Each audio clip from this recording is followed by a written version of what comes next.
Hello and welcome back to Dartmoor again, and today I'm going to be going up the last Simm or 600 metre mountain that in Dartmoor that I haven't done. So that is Cut Hill at about 602 metres. So I'm just heading down this path and pretty much straight all the way. It's also one of the most remote points in Dartmoor, so it'll be a little bit of a trek. See you in a bit. Alright, so this is the plan. I set off from Bellover Forest car park, and then I'm going to follow the main path up onto the moors until it ends, and then go tour to tour straight across the moor until I reach the middle of North Dartmoor and Cut Hill, about 5.5 kilometres from the nearest paved road. The first section of path was lovely, with trees and hills surrounding me as I walked up through the low-level fields, until I came across a rather unexpected obstacle for Dartmoor. So much mud. Squelchy, squelchy mud. Yay. The path continued, with frequent patches of mud slowly rising towards the high ground in North Dartmoor as the landscape started to open up around me. The views are starting to get quite good now. Lots of really nice hills around. Right, let's keep going. The path's going to run out in a minute. This is the first river crossing. Doesn't look too bad, just need to make sure I don't fall in, otherwise I'm going to have pretty soggy feet. I reckon I can jump that.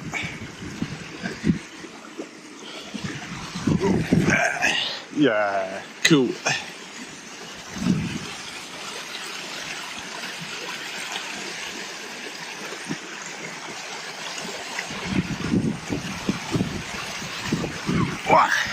Got it.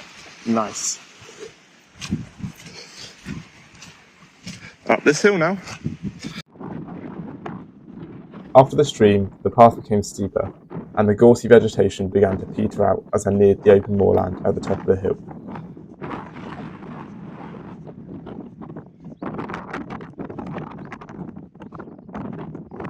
Dial and the end of the marked path.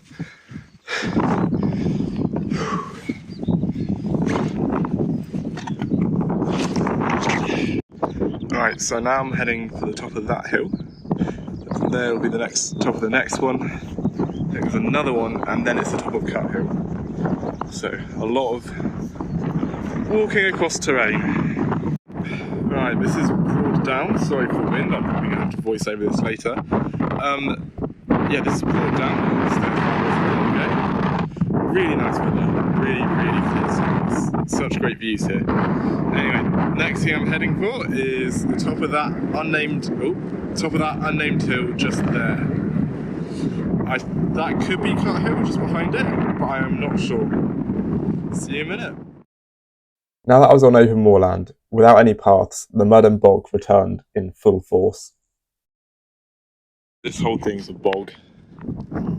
Nice and squelchy. Really hard to walk on this stuff. Right, I'm at the top of this hill now. There we go, you can see where I was a few minutes ago.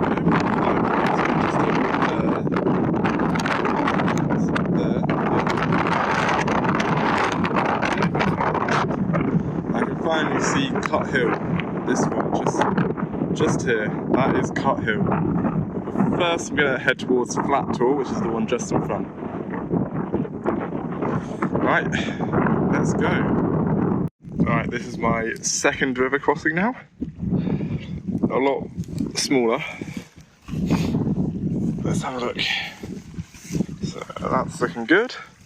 Oh gosh, that's not very good. I think I just need to jump from here.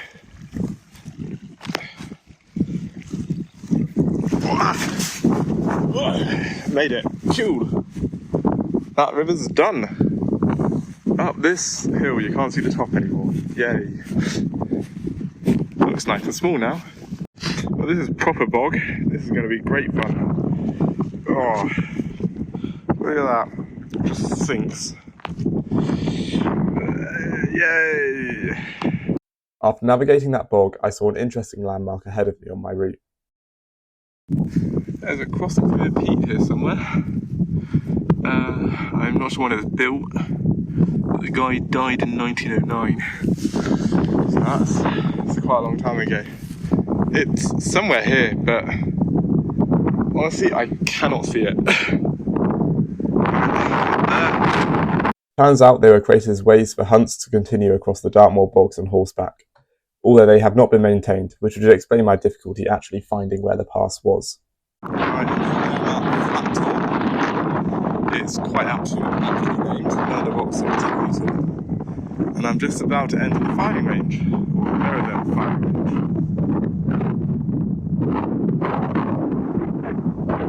Yeah, you can see Princeton over there, and then Cut Hill straight ahead. So next thing I'm heading for is a peat pass. So hopefully the ground should be nice and dry and easy to walk on there. There's also a sign over there, so I don't know what that is. I might go check it out. Yeah, I'm gonna go check that out. Right. Let's just get to the top of this. Just so I can say I've got to the top of this tour. I'm gonna go check out that sign.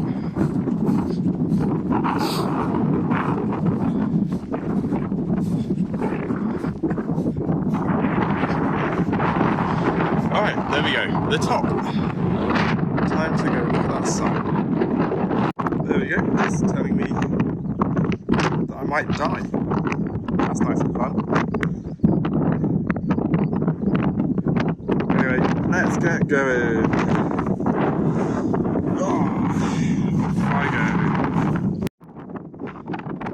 And as I got going, the moorland became more and more barren. There's a joke in that somewhere. I'm pretty sure these here, or these, are tank tracks. That's pretty cool. There's been a tank here at some point. Yeah, it's just a bit boggy. Here we go, the Northwest Passage Peat Pass. Hopefully it's a bit drier than the land around it, but I'm not so sure. Nope, it was as non-existent as the last one, but through some aimless navigation along the hillside, I did find something useful. I'm finding on something that slightly resembles a path. Look at this. This is brilliant. I followed this path for a brief few hundred metres before breaking off from it to make a beeline for the summit. I can see the summit! Finally! Let's go! I think the views are going to be good at the top.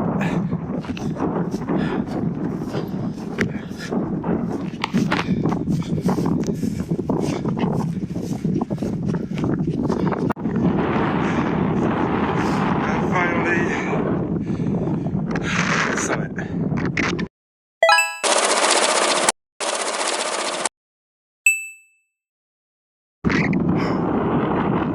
Look at these views.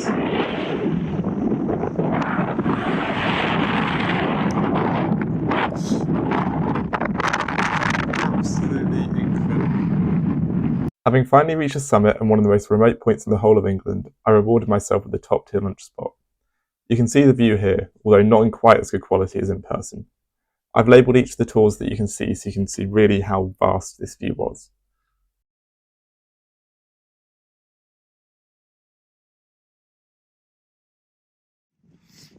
Before long, and with my stomach satisfied, it was time to head back towards civilization.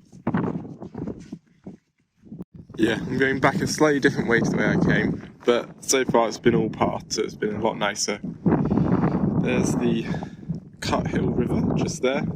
Then you've got the startings of the East Dart over that way. I'm not entirely sure where these paths go because they're not marked on the map. I'll work it out. The only colour around me is literally just yellow. As I descended, that yellow started to turn green as I began crossing a series of tributaries to the East Dart. There's a tour of some ancient ruins there. Not entirely sure which. They look... I think it's more like just rocks, but could be. There is the East Dart River. And I think I'm going that for there for kilometres. There's some nice rocks around here. These are quite fun. The East Dart River kept on growing as I followed it until it opened up into this incredible valley. This is a proper valley. Those sides are quite steep. It's time for What Small Creature Has Alex Found? That's a bone. Oop. That is a bone. My camera's not focusing, love that. I think it must be a sheep, right? Or is it too big? I don't know. Yeah. Huh, pretty cool. Good views again. Yeah, good views again. I can see the car park. Yay. Woo. Nearly back now. This path was so much nicer. So if you do this yourself, make sure you actually take the path. It's not marked, but it's good. From there I walked the last couple of kilometres to the car park, and with all of the Dartmoor mountains ticked off. I'll leave you with the stats, and if you enjoyed this video, make sure to subscribe because there is more of this on its way.